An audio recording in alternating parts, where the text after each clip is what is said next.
Welcome, ladies and gentlemen, for another episode of Aii Talks. This is Inclusive Education. We are so honored to be here with two remarkable guests who've actually dedicated their lives for allowing each of the child to be part of a classroom who appreciates them, who loves them. And this is what we call inclusive education. Ladies and gentlemen, let us all welcome Miss Engelin Eck and Miss Jamaica Bacteran. Let's give them a warm round of applause. Okay, wonderful. Thank you. Okay, good morning. How are you guys doing today? We're great. Okay, very nice. So I think the very first question that I will throw to you is, many teachers love, doing teaching inside the classroom and making sure things are going their way. But there are moments, like there will be some kids who has some special needs right there.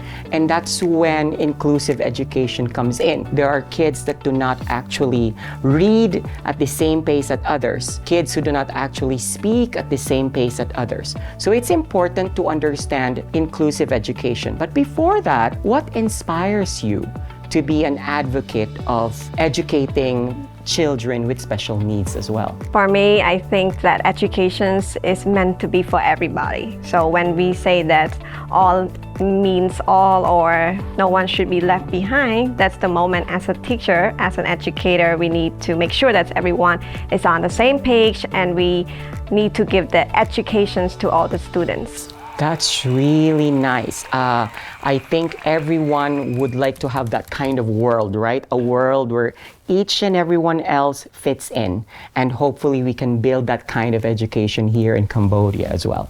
And Miss Jamaica?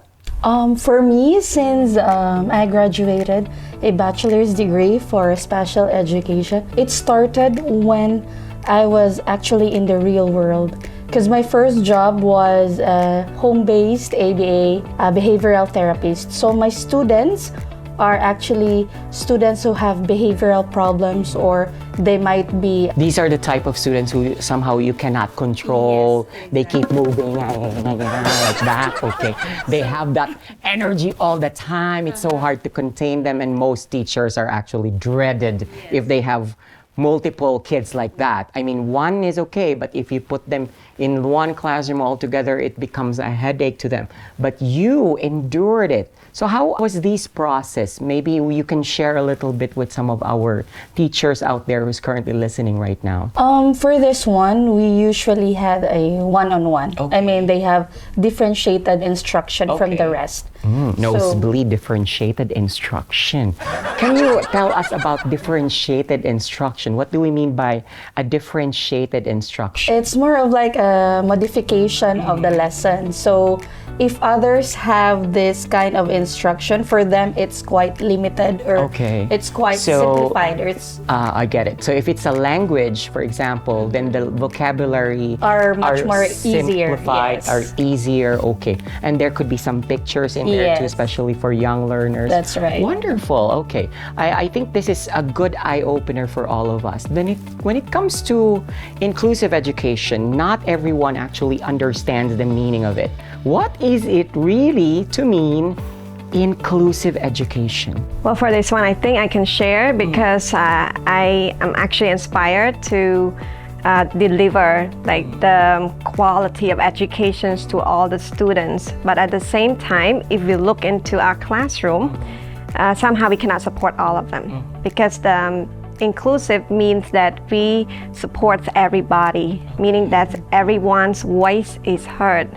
So in education, it's the same. Somehow we know that some of the students, they might be left out due to different reasons.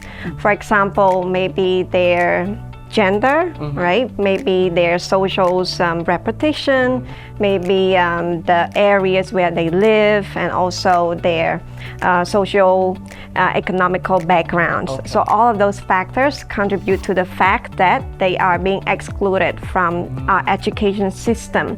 So inclusive means that no matter where they're from and no matter who they are, they're actually in the classroom all together, and our education is there to provide them the quality for them to become our potential citizens in the future. I hope that if there is anyone out there who's listening or people who have the power to do it, I think it's going to be amazing to have schools be on board and having inclusive education as top of their priority. And I think in Cambodia, it's getting there. So we just need to ramp it up and make sure everyone else right there is not shy or afraid anymore to step up and support this kind of advocate.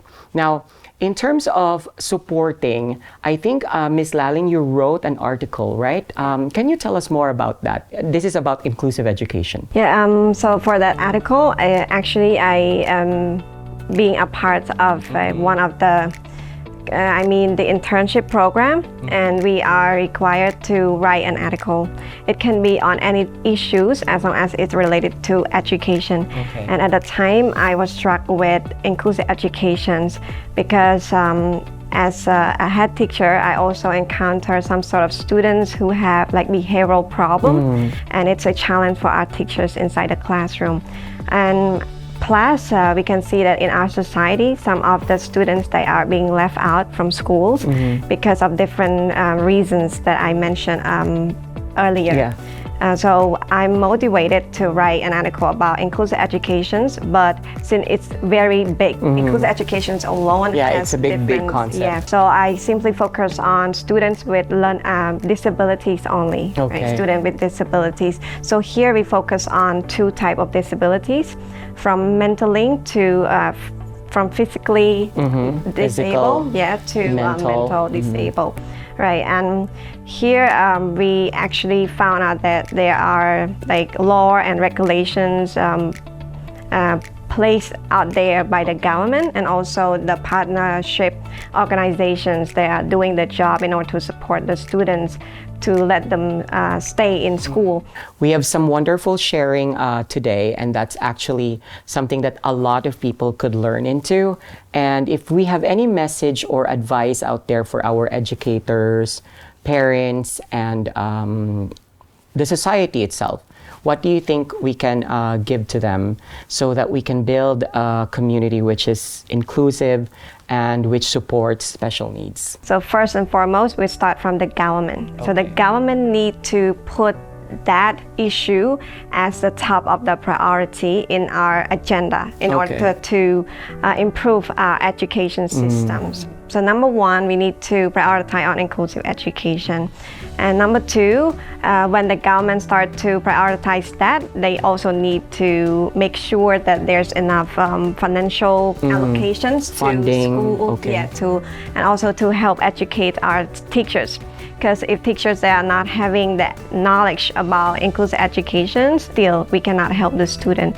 So we need to provide more knowledge and support to the teachers as well. And I can see that nowadays, like special education or inclusive education for students who need help is still limited. So we need educators who are having that abilities and specialize in that in order to help our students.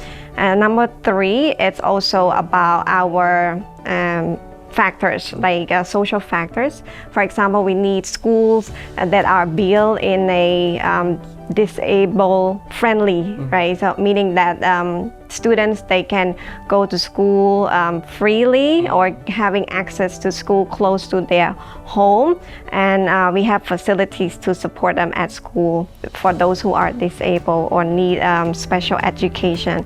And inside the classroom, if we can also provide teachers with special education together with one teacher who is teaching general knowledge, then it would be the best. And then from our people outside, like parents, teachers, we need to be open-minded and need to accept the truth that now they're disabled. We should not discriminate against them, saying that, oh, they committed sin in the past. It's part of their karma. All right. And that's Sorry, why I should that. not be laughing about it, but I just remembered my, grandparents before. Like every time, like you do something, like they correlated to do those things. But basically, it's a taboo. I don't think that's something that we need to recognize these days, especially in the 21st century, in the new era.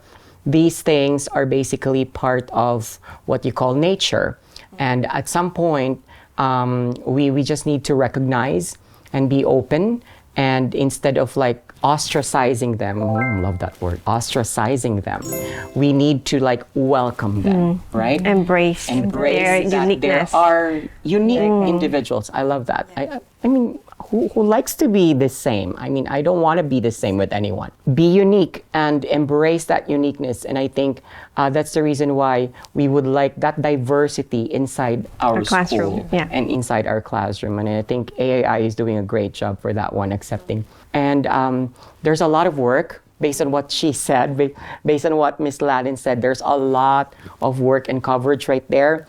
And I think the government is doing a good job already. We just need to support one another to continue like doing the groundwork Yes. from down up so that we can actually build a strong, inclusive education here in Cambodia. And Miss Jamaica, maybe for you have me- more? I would just like to highlight the education part wherein we have to educate our parents and our teachers since they are the one who is handling. Yeah. Not everyone, I mean, right now we have lesser teachers who specialize those kind of thing. But I think it should be like from the teacher itself that she has to be more flexible in giving the help, support from each individual in the class. That's right. And I totally agree. And I have like high hopes and high admiration with our teachers because they're not doing a very simple job. They're actually wearing different hats every day and making sure that each and every child, whether they have special needs or not, is welcome into the classroom. And thank you so much, Miss Lalin and Miss Jamaica, for joining us here. This is such a wonderful moment for me because I have learned few bits and pieces of information right there. For the audience who's watching right now, please continue supporting and watching the show. And I hope you learn new things as well, as much as I did. Thank you once again. This is Jake for Aii Talks. And before we finally finish, let's hear some more from them. All right, so my final talk in today's shows, I want to tell to everybody that no matter how you feel about disabled people, please treat them as normal persons. They are just normal like us. Don't see them as someone vulnerable or someone who need help from us. We are equal in our different ways. Thank you so much. Completely agree. Ms. Jam? Just be more open, embrace diversity, embrace changes, and just be unique. Thank you so much. See you again, everyone. Bye.